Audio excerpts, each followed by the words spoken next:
Hello and welcome. Just a quick introduction on this video to say hello to the new subscribers. Really pleased with the amount of interest about the field. This video is about the allotment, so those that are signed up for the field development, you'll be disappointed. But what I'm going to try and do is I'm going to put in the title allotment or field, so that it doesn't waste your time viewing stuff that may not be of interest to you. Anyway, hopefully you'll stay. This is my harvest of sweet potatoes. Bit of a failure, not because of the growing conditions, but because of, well, you'll see. And then it goes on to something else, which is celery moving in advance of winter, and how you can get a wonderful crop in the spring with nothing else than this polytunnel cold frame, a greenhouse. Anyway, see you in the video, guys. Tonight is a chance of a frost, so even though this is early, I'm going to harvest some or all of these now, depending on what they look like. And this is a maiden crop for me. I bought two varieties that are supposed to be good for our climate, which sweet potatoes is only marginal. We've had a very cool, overcast, damp-ish. It was dry, then very damp. So the summer was split up, but it was cool all the way through. So even when it was lovely and dry, it was cool. So I'm not expecting very much of these. There's two varieties, one called Beauregard and the other one I haven't got a clue with. I'll just show you down here a minute. So there's two varieties here. This I believe is the Beauregard. This is the other one. These hated the summer. I had to, when I planted them out, these did okay. They soaked a little bit. These almost died on me. So I had to take them back out, pot them up, bring them on in the greenhouse above 10 degrees, and then put them out much later, and they've never really got going. So I'm expecting very little from these. This row here,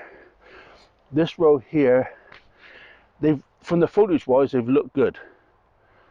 They've been under the black plastic, which is a bit of a winning strategy as far as adding extra warmth to the bed.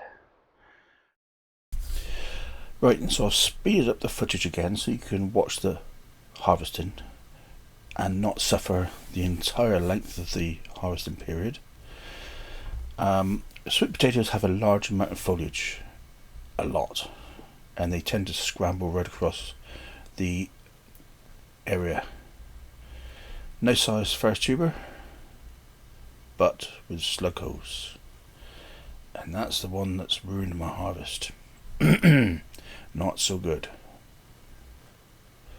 Now then, using a fork to harvest them is wonderful, except it's far too easy to spear the tubers.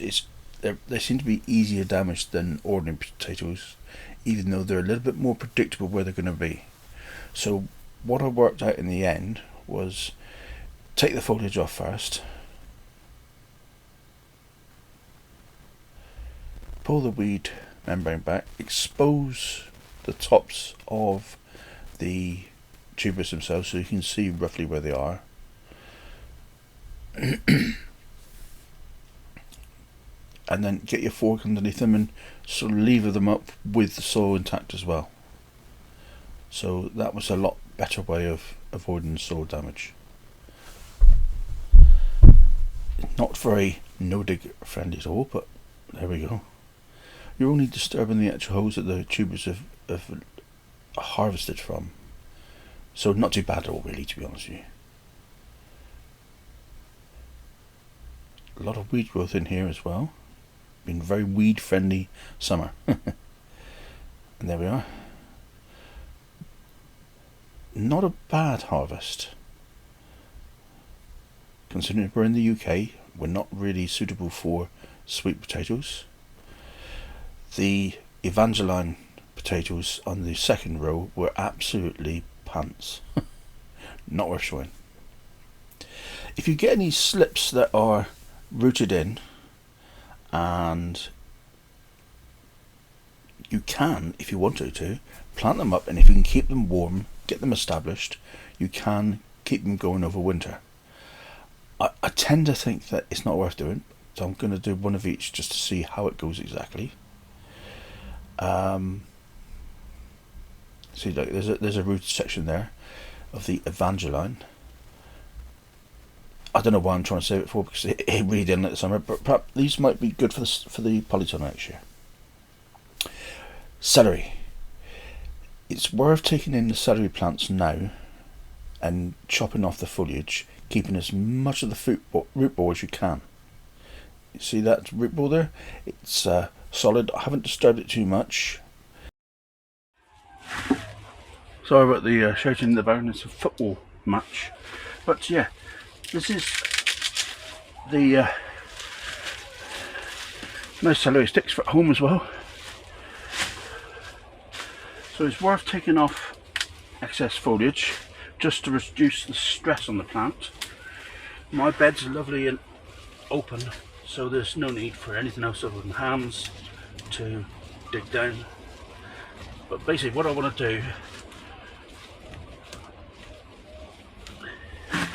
is put this root ball without too much soil disturbance back in the soil.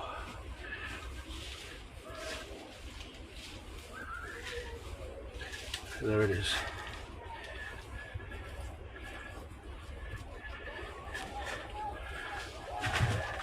And then, of course, a good watering in, and I'm really good with it. This soil actually is very dry.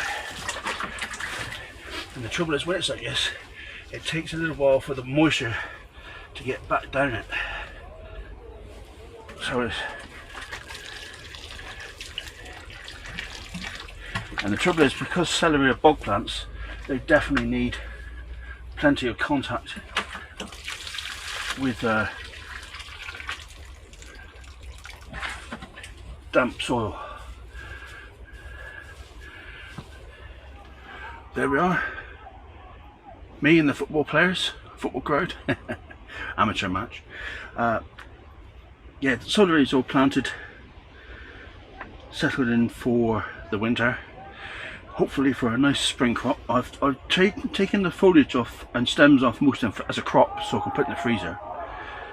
But I've left a couple on, just want to see how they react, whether these would just go to seed and these will give me the crop. Always trying different ways, and also because my memory came from last year what I did. Getting old, can't help it. Anyway, it's done now. We'll see how it goes, and thank you very much for joining me once again. Until next time,